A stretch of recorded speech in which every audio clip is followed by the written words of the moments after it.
Alrighty, hello, my name is Ashton Covington, and this is my article critique for Elisa Queenan's macroeconomic class.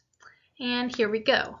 So I titled this Economic for Dummies because it was based on an article in Europe on Swiss and Italian students and how they basically weren't that educated in the economic world, and coming out of school they really didn't get the best education on it possible. And as you can see from all of these different professors, philosophers, teachers, that this was really quite an accurate and legitimate article. Alright, so the abstract of this article was basically the analysis of 649 European students, whether they're in secondary school or in a university. And it had a questionnaire that asked them a couple questions to analyze what they really knew about economics after going through school or while in school. And on average, most were not knowledgeable about the international factors or reality of economic crisis.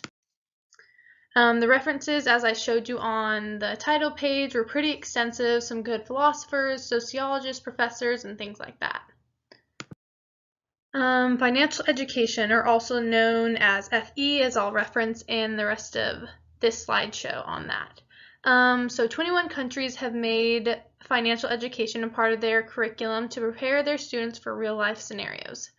And everyone knows the quote, "Those who do not learn their history are doomed to repeat it." So it's really important with this article, and all the references just made it super important that these kids learn now so we can keep from having economic crises later on.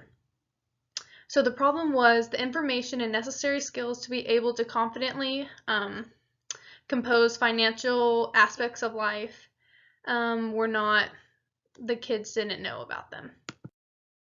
Result naive assumptions about financial risk and error in comprehension of the current economic status.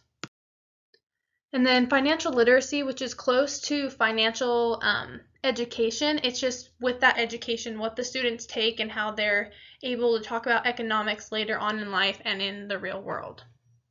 So 2007 to 2008, economic decline was the main focus.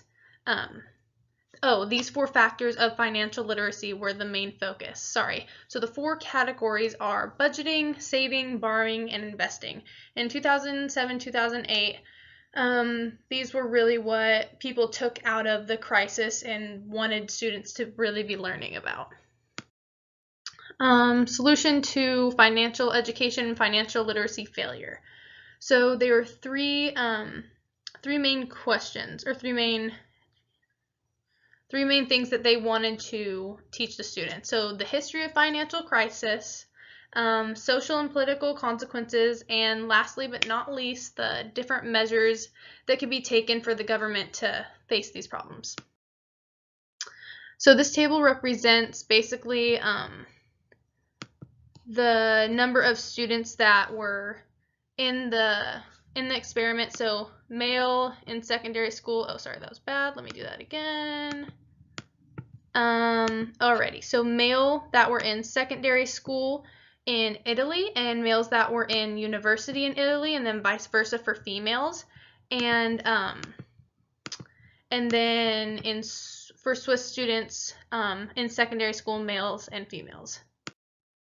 So the questionnaire, it differed from Italian and Swiss students because Italy was actually going through an economic crisis, whereas Switzerland wasn't going through it, but they were impacted because once one country goes into economic crisis, it's kind of a whirlpool. It ends up hitting everyone in its path. So this table represents the different categories in which the Swiss and Italian students answered.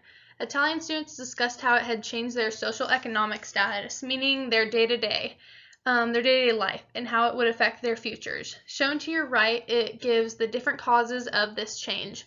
Swiss students focused on the personal and family concerns they had about the economic crisis. They mainly were concerned with the banks and their part in the problem. Also, the Swiss students seemed to be more aware of the international relevance of the problem since Switzerland wasn't technically in the economic crisis, as I said in the last slide, but they were directly affected by Europe's position in the matter. So, how does America fit into this picture? Because like I said, once one is in downfall or is in economic crisis or in decline, then it'll affect other countries. So the recognition that the United States economy was stumbled by Europe's economy. Financial crisis of American banks. So basically what happened was a lot of banks were giving out loans to people that weren't able to give the money back, and therefore the money never got paid back to the banks. There was nowhere else for them to get that money, so therefore they had to go bankrupt, and this affected the economy one bank after another. And that is it for my slides. This is my Works Cited page, very important. I got it out of the Europe's Journal of Psychology. It was super interesting. I really enjoyed doing this project. The title was Adolescents and Young Adults' Naive Understanding of the Economic Crisis. I hope you guys enjoyed my video. I'll see you for the next one. Thank you so much. Bye.